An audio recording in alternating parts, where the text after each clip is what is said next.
সাংবাদিক ইলিয়াস ভাইয়ের একটা আলাদা নাম আছে, পাগলা। মানে কাউরে গনার টাইম নাই, এমন একটা স্ট্যাটাসে কিন্তু তিনি সবসময় থাকেন।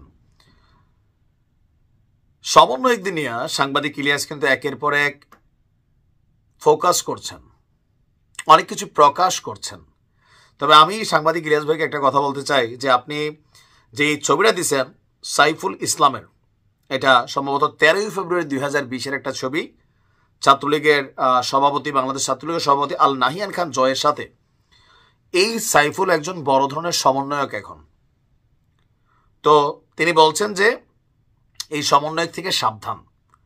আসলে ইলিয়াস ভাই এরকম ছবি খুঁজলে সার্জিস, হাসনাত, নাহিদ, আসিফ এদেরও কিন্তু ছবি আছে। তো এখন আপনি এদের উপর বিশ্বাস রাখতে পারতেছেন, বাট সাইফুলদের উপর বিশ্বাস রাখতে পারতেছেন না। সমস্যাটা কি আমাদের একটু ক্লিয়ার করে বলেন, আমরাও বুঝি। তবে শুধুমাত্র সাইফুল না, আরেক সমন্বয়ক খুবই আলোচিত। একবার তো হান্নান মাসুদরে ফোকাস করছে যে কিভাবে আওয়ামী লীগের অনেক বড় বড় পরিবারের বেঙ্গল গ্রুপের জামাইকে কিভাবে সেভ করছে। হান্নান মাসুদরে কিন্তু বলছে বাসু তুমি ভালো হয়ে যাও। আচ্ছা, আজকে আরেকজন সমন্বয়ককে তিনি বলছেন যে মাহিন সাম্প্রতিক সময়ে সাংবাদিক ইলিয়াস বিডিআর হত্যাকাণ্ডের যেই ধারাবাহিক ফিচার করছেন, সেখানে আমরা হঠাৎ করেই একজন সমন্বয়ককে সম্পৃক্ত হইতে দেখছি। দিনরাত তার ব্যক্তি জীবনের আর কোনো কাজ নাই, বিডিআরদের ইস্যুতে সে টোটাল 18 মতো লাইগা পড়া উঠছে।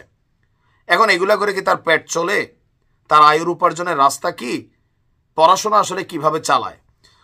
তো এটা নিয়ে একটা সন্দেহ সাংবাদিক ইলিয়াসের হয়ে গেছে যে তোমরা এই যে সারাদিন খালি সমন্বয়ক করো, তোমরা ভাই খাবার খাও কিভাবে? তোমাদের মানে ইনকামটা কি? দিনরাত সারাদিন মিডিয়া, ক্যামেরা, ইউটিউব। সেই জায়গা থেকে ওনার সন্দেহ। কি লিখছেন স্ট্যাটাসটাতে? সাইফুল, তুমি বিডিআর পরিবারের আশেপাশেও আসবা না। তোমার মতন সন্দেহজনক সমন্বয়কে তিনি লেখছেন সমন্বয়ক, মানে এটা একটা তাচ্ছিল্য স্ট্যাটাস দিয়েছেন, আমাদের দরকার নাই। তারপর আরেক সমন্বয়ক মাহিন, বিডিআর এর টিমের সাথে প্রতিদিন আমরা দেখি তারে, মোটাকার একটা ছেলে। বিডিআরদের ইস্যুতে আমি প্রথম থেকে দেখছি এই ছেলেটা আছে। এখন সাংবাদিক ইলিয়াস বলতেছে এই সমন্বয়ক থেকেও সাবধান।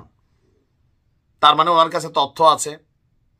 সাংবাদিক ইলিয়াস কিন্তু একদিন মাঝখানে বলছিলেন যে অনেকেরই অনেক তথ্য ওনার কাছে আছে, কে কে কোথায় চাঁদা চুদবির তলে তলে ধান্দাবাজি করে, সময় হলে প্রকাশ করা হবে। তো এখন হঠাৎ করে আমরা দেখছি একের পর এক সমন্বয়কদের ফোকাস করছেন যারা প্রধান লাইমলাইনে আছেন। তো বলছেন যে এই সাইফুল বা মাহিন এদের কাউকে বিশ্বাস করার দরকার নাই। বিডিআর এর আন্দোলনের নেতৃত্ব দিবে বিডিআর, অন্য কেউ আসলে পাশে থাকবে, সামনে না। মানে তার বক্তব্য, যদি সাপোর্ট করতে চান পিছনে দাঁড়ান, মূল চেয়ারে বসে বক্তব্য না। তো বিডিআর ইস্যুটা টোটালি বক্তব্যতে মাহিন আবার সাইফুল এরা নতুন করে এখানে কানেক্ট হয়েছে, ইভেন ফোকাসটা নিয়ে নিছে। করা করা বক্তব্য, খুনি হাসিনা এগুলো বললে মানুষের কাছে এটা ভাল লাগে, তো সেখান থেকে ফোকাস হয়ে গেছে। এখন সম্ভবত এই পদগুলোতে বৈশা এখানে এদের সম্পর্কে নেগেটিভ কোনো কিছু তৈরি হচ্ছে পেছনে পেছনে, যেটা সাংবাদিক ইলিয়াসের নলেজে চলে আসছে। এখন এই সমন্বয়কদের পিছনের যারা মাস্টার মাইন্ড, বস, যারা তাদের স্রষ্টা, ইলিয়াস, পিনাকি, কানাক সারোয়ার, ছাত্রদল, ছাত্র শিবির, আস্তে আস্তে সবাই কিন্তু এদের সম্পর্কে নেগেটিভ একটা প্রচারণা শুরু করে দিছে। তাহলে প্রশ্ন হচ্ছে আগামী দিনে তাদের মাধ্যমে যে রাজনৈতিক দল আসতে যাচ্ছে, এই দলটার প্রতি মানুষের আস্থা কতটুকু থাকবে? আমি জানি না যে সাংবাদিক ইলিয়াসের হাতে কি পড়ছে, বাট কিছু তো একটা পড়ছে। অন্তত ইলিয়াস ভাই আমরা যতটুকু চিনি যে এভিডেন্স ছাড়া কথা বলেন না।